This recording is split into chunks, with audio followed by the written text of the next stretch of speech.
स्वामी विवेकानंद के पास एक शख्स आया, परेशान सा, हताश सा, और कह रहा था कि मैं कोई भी काम करता हूँ वो काम पूरा नहीं हो पाता, मैं उस काम में सफल नहीं हो पाता हूँ। स्वामी विवेकानंद ने कुछ बोलना शुरू किया, फिर से वो शख्स वही बोलने लगा कि मैं थक जाता हूँ, मुझसे काम नहीं हो पाता है। मैं खुद से कुछ सोचने लग जाता हूँ, जिस काम को भी करने की कोशिश करता हूँ हो नहीं पाता। फिर स्वामी विवेकानंद को समझाने की कोशिश करते हुए व्यक्ति फिर से बोलने लग जाता।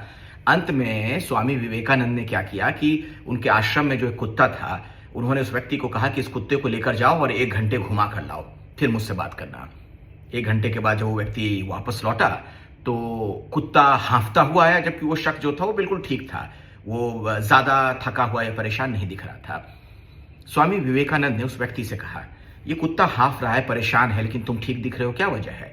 उसने कहा कि दरअसल स्वामी जी, मैं तो इसे लेकर घूम रहा था, लेकिन ये बार बार भाग जा रहा था। कभी किसी कुत्ते को देखकर उसके पीछे भागने लगता, कभी किसी चिड़िया के पीछे भागने लगता, भौंक रहा था बीच बीच में, इधर उधर दौड़ता भागता, बहुत घूमता हुआ आया है, इसलिए ये थक गया है ज्यादा। तो स्वामी विवेकानंद ने कहा कि तुम्हारे जो प्रश्न थे उसका उत्तर इसी में छिपा है। ये जो पूरी क्रिया हुई है और इसका जो परिणाम तुमने देखा। उस व्यक्ति ने पूछा, कैसे? उन्होंने कहा कि जब हम किसी काम को एकाग्रता के साथ करते हैं, बिल्कुल उसी काम को टारगेट करके करते हैं, तो हम थकते नहीं हैं और हमें परिणाम भी अच्छा मिलता है। लेकिन जब हम इधर उधर फालतू की चीजें सोचते हैं, भागते हैं, ऊर्जा नष्ट करते हैं, तो हमारा हाल इसी कुत्ते की तरह हो जाता है कि काम भी पूरा नहीं होता, हम थक भी जाते हैं, हांफने भी लगते हैं। कहने का अभिप्राय यह था स्वामी विवेकानंद का कि कोई भी काम करिए तो एकाग्रचित होकर करिए। अपने ऊर्जा का क्षय मत करिए, उसे नष्ट मत करिए। ऊर्जा बचाइए, ऊर्जा सबसे जरूरी चीज होती है। सकारात्मक सोच के साथ आप आगे बढ़िए, आपको सफलता जरूर मिलेगी। जब हम व्यर्थ की चीजों में ज्यादा उलझ जाते हैं, आसपास इधर उधर, उसने क्या कहा, इसने क्या कहा, तो फिर हम जलेबी की तरह घूमते रह जाते हैं।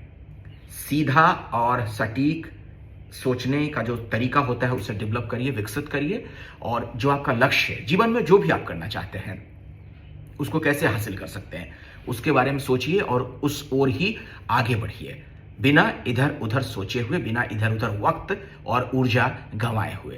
तो स्वामी विवेकानंद ने जो एक उदाहरण के जरिए ये कहानी बताई थी, हमें आपको भी इससे सीख लेने की आवश्यकता है, क्योंकि हम लोग भी अमूमन होता यही है कि फालतू की बातों में, व्यर्थ की बातों में ज्यादा उलझे रहते हैं और अक्सर भूल जाते हैं कि हम किस उद्देश्य के साथ इस दुनिया में आए थे या किस उद्देश्य के साथ हमें जीवन में आगे बढ़ना है।